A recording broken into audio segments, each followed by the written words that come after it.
Donc voilà, donc là j'ai mis en page, cette partie-là. J'ai un peu ajusté la taille des images pour être, au plus proche de la maquette, qui était donnée. Tac tac. Alors, donc ici, hop, je te montre, là tout simplement ce texte-là, j'ai dupliqué et j'ai fait du copier-coller. Là c'est un bloc de texte pareil pour mettre le titre. Alors, tout à l'heure, je t'ai dit que pour redimensionner un bloc et une image ensemble, on appuyait sur Maj Control. Donc, je vais te montrer.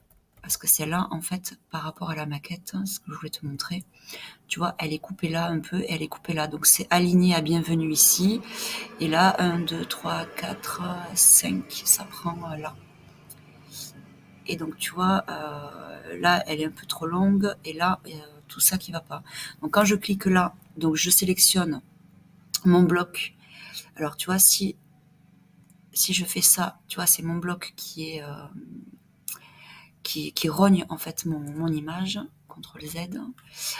Et si c'est l'image que je veux sélectionner, donc je clique là, et donc là, c'est l'image que je, tu vois, et mon bloc il reste là, d'accord. Donc pour sélectionner les deux, ben, il faut appuyer sur Maj Control pour redimensionner et le bloc et l'image ensemble, d'accord. Et donc là, ce que je veux, ben, je veux pas diminuer mon image, c'est juste mon bloc. Donc mon bloc, hop, je vais juste revenir là et je vais l'aligner ici à bienvenue. Tu vois, je sais pas si tu as vu le petit repère vert qui s'est mis pour dire que je suis bien alignée. Tu vois, hop, là, tu vois.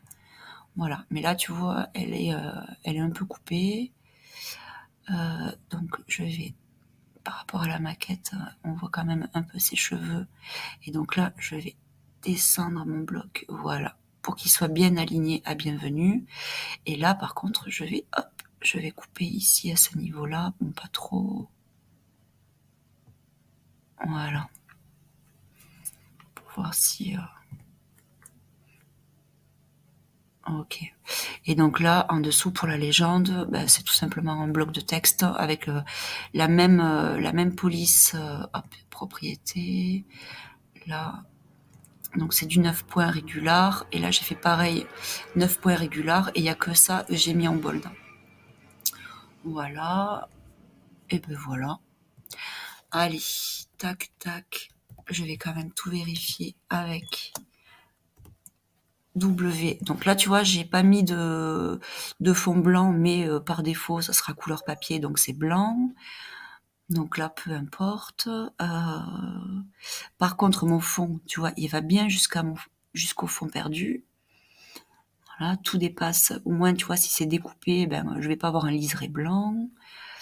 Là, j'ai le centre de ma page. Voilà. D'ailleurs, là, c'était un repère. Bon, le repère, il se voit pas, mais je vais le supprimer. Voilà. Voilà. Et là, pareil, ça va être découpé, mais ça va jusqu'à mon fond perdu. Jusqu'au fond perdu. Voilà. Bah écoute, ça a l'air pas mal, hein.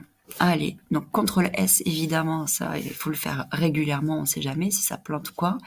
Et donc là, avant de faire une exportation ou quoi que ce soit, je vais faire un assemblage, comme on a fait pour la fiche. Donc, très important. Donc fichier, assemblage.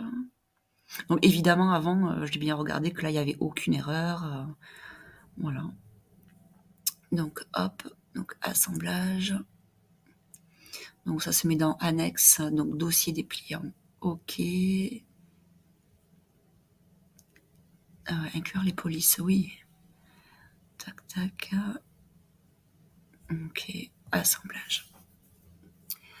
Ok. Donc ça sera dossier dépliant qui va se retrouver dans annexe.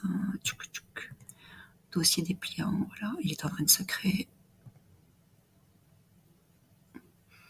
Donc pareil, dans ce dossier, tu vas avoir le fichier InDesign, le PDF, tu vas avoir donc les polices d'écriture, les images, hop,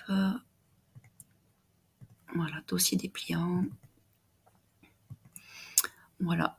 Et le format IDML, c'est pour les anciennes versions de InDesign. Et donc, dans Link, j'ai les images, mais j'ai pas les typos. Pourquoi j'ai pas les typos normalement? Il y a les typos qui se mettent. Attends, je vais recommencer. Fichier. Assemblage. Ça se trouve, j'ai coché le truc et j'aurais pas dû inclure les polices et non imprimables. Voir si je laisse par défaut. Là, je vais. Hop, je vais marquer 2 pour voir. Ouvrir. Ok.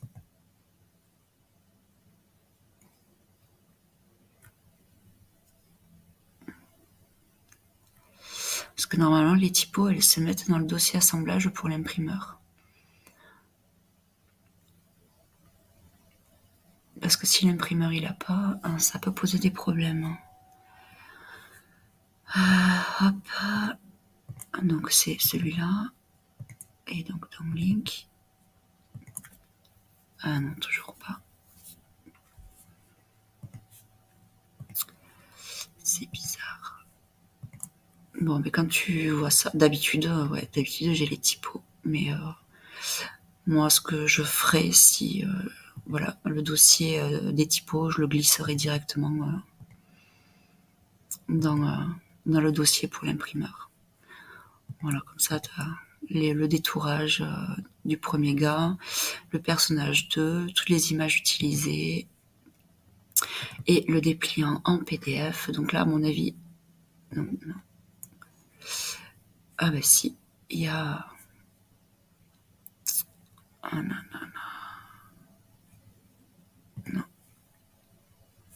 Il y a les traits de coupe, donc voilà. Donc ça, tu peux le fournir directement. Et voilà. Donc j'ai fini. Donc si tu as des questions, s'il y a des choses que tu ne comprends pas, que tu veux que je revienne dessus, il n'y a aucun souci, je suis là pour t'aider. Voilà.